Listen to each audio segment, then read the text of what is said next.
हे बघा मंडळी, मस्त फुलासारखे कळीदार लुसलुशीत मोदक बनवण्यासाठी 2 वाटी पाण्यामध्ये चवीपुरतं मीठ, 1 चमचा साखर, 2 चमचे साजूक तूप, 2 वाटी तांदळाची पिठी घातली. व्यवस्थित मिक्स करायचं, 10 मिनिटांसाठी झाकून ठेवायचं. आता तुपात खसखस, 2 वाटी ओल्या नारळाचा चव, 1 वाटी गूळ घालायचा, जायफळ घातलं. मस्त असं सारण सुद्धा तयार झालंय. उकड 10 ते 12 मिनिटांसाठी चांगली मळून घ्यायची, ओल्या कपड्याने झाकून ठेवायची. आता एक मोठा लिंबा एवढ्या आकाराचा गोळा घेतला, पिठामध्ये चांगला घोळवून घ्यायचा, त्याची पारी बनवून घ्यायची.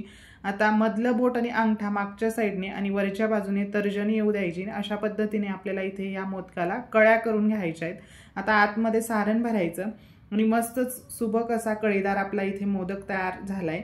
डिटेल व्हिडिओ यूट्यूब चॅनलला अपलोड केलाय, तिथे चेक करू शकता. भरपूर साऱ्या टिप्स सांगितल्या आहेत. मस्तच असे लुसलुशीत असे हे उकडीचे मोदक बनवून तयार होतात. 10-12 मिनिटांसाठी वाफवून घ्यायचे. व्हिडिओ आवडल्यास एक लाईक आणि जास्तीत जास्त शेअर करा. धन्यवाद.